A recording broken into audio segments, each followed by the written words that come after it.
इधर अब 2023 की सरल राह की बात कर लेते हैं। बीजेपी अपनी राह सरल करने की कोशिश कर रही है मध्य प्रदेश में 2023 के लिए, चूंकि विधानसभा चुनाव है। 2024 के लोकसभा चुनाव के लिए मास्टर प्लान को लेकर एक्शन मोड पर है। खास बात यह है कि पार्टी डिजिटल इलेक्शन मैनेजमेंट की तरफ बढ़ रही है। इसके लिए सरल ऐप के जरिए कई तरह की जानकारियां जुटाई जा रही है। फोकस कमजोर और लगातार हारे हुए बूथों पर होगा। ऐसे बूथों के तहत कितने धार्मिक स्थल, जातियां और सामाजिक नेताओं का राजनीतिक प्रभाव है, ये जानकारी जुटाई जा रही है। कुल मिलाकर बीजेपी बूथ स्तर पर मंदिर, मस्जिद, गुरुद्वारा, चर्च से जुड़ी हर बारीक सूचना अपने डेटा बैंक में ला रही है। इतना ही नहीं, धार्मिक आयोजनों के कर्ता धर्ता किस राजनीतिक दल को सपोर्ट करते हैं, उनका डेटा भी तैयार किया जा रहा है। ये जिम्मेदारी सांसद और विधायकों को दी गई है। भाजपा इस प्रयोग को इसलिए भी सफल मान रही है क्योंकि इससे उसे यूपी में सफलता मिल चुकी है। पूरी कवायद आने वाले वक्त में युवाओं को पार्टी की विचारधारा से जोड़ने की है। उनके परिवार की जानकारी होने पर सोशल मीडिया प्लेटफॉर्म के जरिए पार्टी ये भी ध्यान रखेगी कि देश के ज्वलंत मुद्दों पर उनका ध्यान कितना है और किस तरह के पोस्ट करने वो कर रहे हैं, या पोस्ट करने से फ़ायदा होगा या कहें लोगों को ज़्यादा बीजेपी की तरफ आकर्षित किया जाएगा। इस तरह ये समझना आसान होगा कि किसी मुद्दे पर अपनी विचारधारा के लोगों में प्रतिक्रिया है। इसे ध्यान में रखकर आगे की प्लानिंग की जाएगी।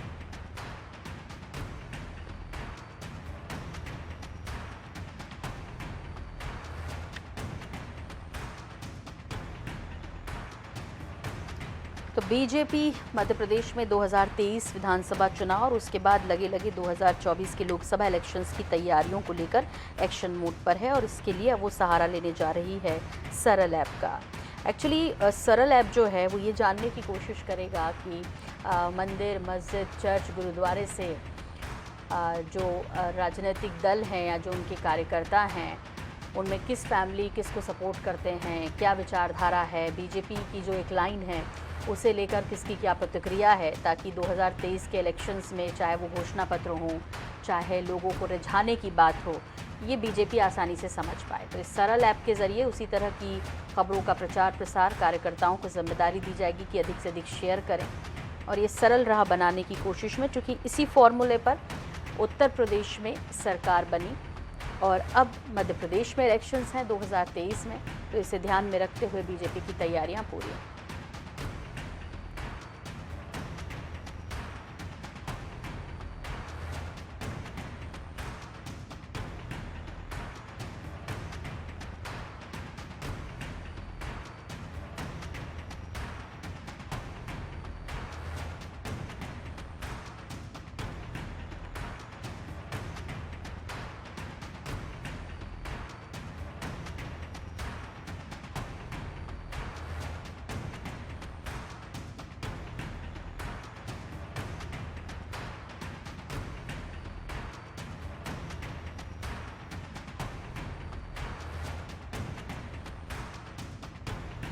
तो 2023 का इलेक्शन, सांसद विधायकों से मांगी अपने क्षेत्र की जानकारी, कमज़ोर बूथों पर फोकस करेगी बीजेपी। 2023 के लिए अपने कार्यकर्ताओं को रिचार्ज भी करना है नए सिरे से।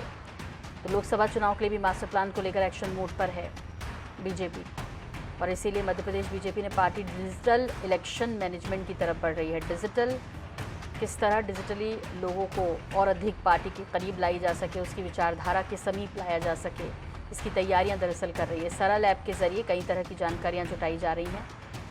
फोकस कमज़ोर और लगातार हारे हुए बूथों पर फोकस करेगी।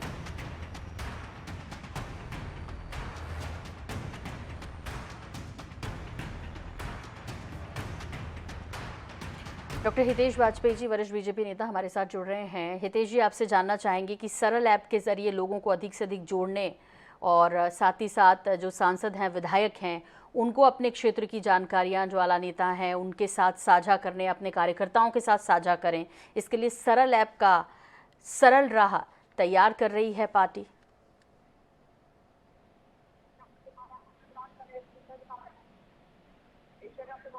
हितेश जी, क्या आप तक मेरी आवाज़ पहुंच रही है?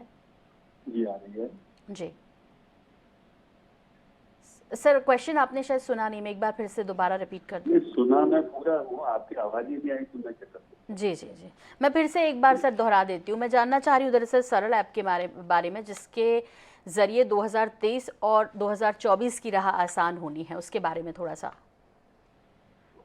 देखिए, हमारा एक पूरा ऑर्गेनाइजेशन है, उसका एक ऑर्गेनोग्राम है। उस ऑर्गेनोग्राम के तहत हमारी जो डिजिटल वेरिफिकेशन बूथ अध्यक्ष और धरना से लगाकर राष्ट्रीय अध्यक्ष तक का पूरा कार्यक्रम, कार्यकाल और जो सांगठनिक काम है वो हम उसके माध्यम से डिजिटल वे में करने का प्रयास कर रहे हैं। और ये करते हुए जिसे आजकल टेक्नोलॉजी और एप्स जो होते हैं, इंस्टीट्यूशनल एप्स जो होते हैं, उसका उपयोग इंस्टीट्यूशनल फंक्शनिंग में इजियर होता है। हम ज्यादा व्यापक तरीके से और तत्काल लोगों तक पहुंच सकते हैं, लोगों की सूचनाएं हम तक आ सकती हैं।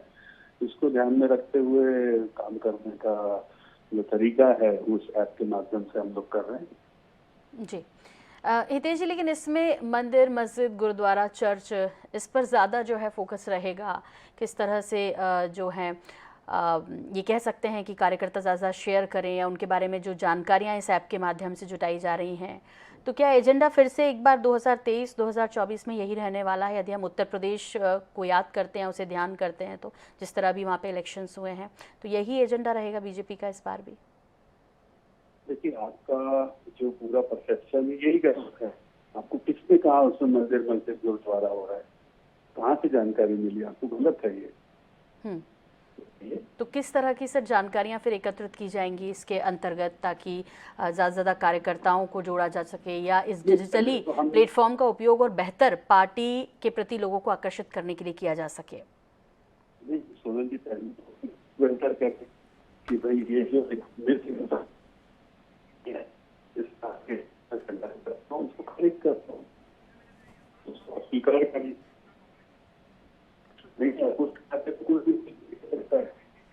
हितेश जी, शायद आवाज़ ठीक ढंग से हम तक नहीं पहुंच रही है।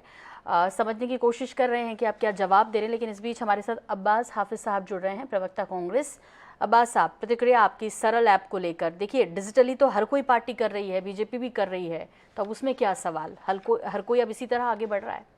सबसे बड़ा विषय यह है कि सब कुछ करें, लेकिन उसमें इस तरह के प्रावधान रखे जाएं। और मैं फिर कहूंगा, तेज जी भले ही उसका खंडन कर दें आज इतने हंगामे के बाद, अगर चिंगारी नहीं है तो धुआं नहीं निकलता, आग नहीं है तो धुआं नहीं उठता है। ऐसे बिना आग के धुआं क्यों उठ रहा है? क्यों ये चर्चा के अंदर कल से आज तक रहा कि भारतीय जनता पार्टी ने अपने विधायकों से कोई कहा है कि वो अपने बूथ के क्षेत्र जो है, अपने क्षेत्र विधानसभा क्षेत्र जो है, वहां के धार्मिक स्थलों की भी जानकारी एकत्रित करें? ऐसे में तो विवाद की स्थिति उत्पन्न होगी। भाई, जिला प्रशासन के पास सारी जानकारी है। जिला प्रशासन भारतीय जनता पार्टी की सरकार के अंतर्गत आता है, मध्य प्रदेश में भाजपा सरकार के अंदर है।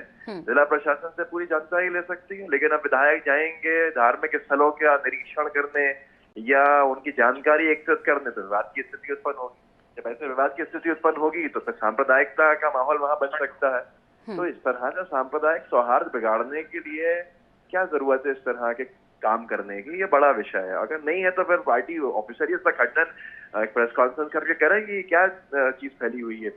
हाँ, लेकिन जब नज़दीक होते हैं इलेक्शन अब्बास हाफिज साहब, तो वैसे भी जाति के आधार पर, क्षेत्र के आधार पर वहाँ किस तरह के जातिगत समीकरण है या क्षेत्रीय समीकरण किस तरह हैं, तो ये सब तो डेटाज जुटाए जाते हैं। ये उसी के अंतर्गत शायद पार्टी की प्रक्रिया होगी। इसमें क्या दिक्कत है? दोनों पार्टीज करती हैं सर। एक चीज है सोशल इंजीनियरिंग, और एक चीज है कम्युनल पोलराइजेशन। इन दोनों चीजों के अंतर है, इन दोनों चीजों में बड़ा अंतर है। कास्ट इक्वेशन बिठाना और सांप्रदायिकता फैलाना, ये बड़ा विषय अलग अलग है। और भारतीय जनता पार्टी, अगर जैसे कांग्रेस पार्टी भी करती है, भाई अगर किसी वर्ग को उसका अधिकार नहीं मिल रहा है, उसको टिकट वहां मिलना चाहिए तो टिकट दिया जाता है। कोई और जिम्मेदारी किसी और वर्ग से किसी व्यक्ति को दी जानी चाहिए, वो दी जाती है। एक समन्वय बनाया जाता है। लेकिन ये मंदिर मस्जिद की जानकारी एकत्रित करना, ये क्या किस तरह का समन्वय बनाया जा रहा है? ये सांप्रदायिक सौहार्द बिगाड़ने का काम है। ये सोशल इंजीनियरिंग काम नहीं है। सोशल इंजीनियरिंग होनी चाहिए, लेकिन सांप्रदायिक सौहार्द बना रहे, ये सबसे महत्वपूर्ण है। भाजपा के पास बताने के लिए कुछ नहीं बचा है।